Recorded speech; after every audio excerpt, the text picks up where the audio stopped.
Kerajaan negeri memperuntukkan RM100,000 bagi mencetak 6,000 naskah versi baru Kitab Al-Fiqhul Muyassaru fi Matla'il Badraini wa Majma'il Bahraini dengan masing-masing 3,000 naskah bagi siri pertama dan kedua. Menteri Besar Datuk Seri Ahmad Said berkata usaha ini dilakukan sesuai dengan perkembangan semasa di samping untuk mengekalkan khazanah yang ditinggalkan oleh ulama terdahulu. Sebab kitab ni, kalau kita macam saya baca tadi, kalau orang lama dia orang tak faham. Ayat dia lenggang-lenggut panjang duk lalu, kona panjang.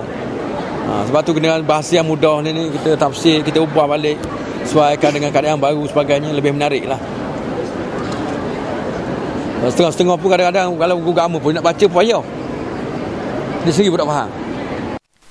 Sementara itu, pensyarah Universiti Sultan Zainal Abidin, UNIZA, Ustaz Abdul Halim Awang berkata, siri pertama pelancaran buku itu dibuat pada 2011 dan mudah diikuti kerana perkataannya terdapat dalam Kamus Dewan Bahasa dan Pustaka.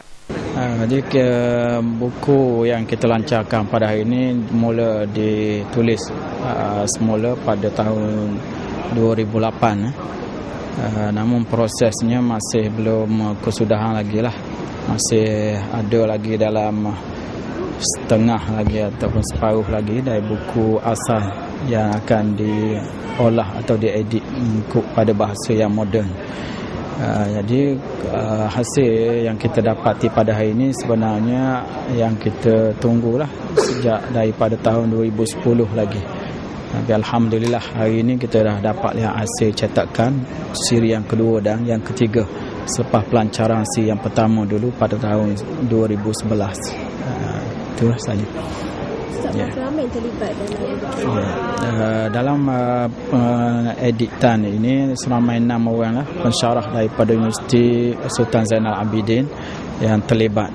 Masing-masing melakukan pada bahagian-bahagian tertentu lah yang dibahagikan antara mereka, dan penyemakan dibuat secara bersama sebelum disemak oleh panel yang dilantik khas oleh pihak Yayasan Islam Terengganu. Kenapa kita pilih perjalanan jari? Ya.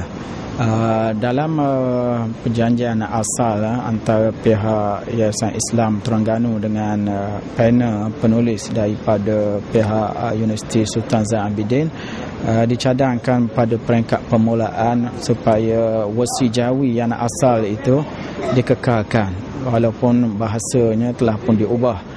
Mungkin buku dalam bahasa Rumi akan menyusul pada suatu masa nanti melihat kepada keperluan semasa lah.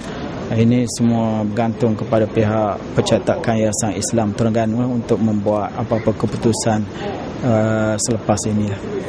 Sementara itu, seorang guru agama, Mat Lazim Maska, berkata kitab siri kedua itu akan membantu memudahkan lagi penyampaian ilmu agama kepada jemaah masjid dan surau.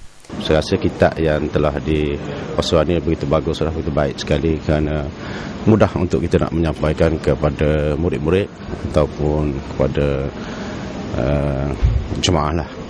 Jadi dalam pengajian kitab yang baru ini, kebanyakannya orang-orang yang tua yang hadir itu dirasa mudah untuk memahami.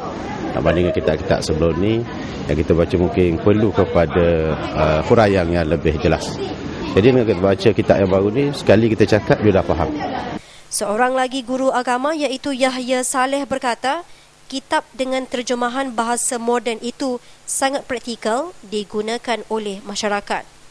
Jadi kitab lama ni kita pun kurang sebab kita tak mengaji pondok dulu.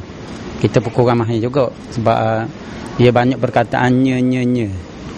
Jadi bila kitab baru ni dia ubah suara. Meringkaskan lagi. Jadi orang pendengar tu mudah faham dan kita hurailah sedikit. Menteri Besar kemudiannya telah menyerahkan kitab Al-Fiqhul Muyassaru fi Matla'il Badraini wa Majma'il Bahraini siri kedua dan ketiga kepada pegawai agama daerah-daerah untuk disampaikan kepada guru agama di daerah masing-masing.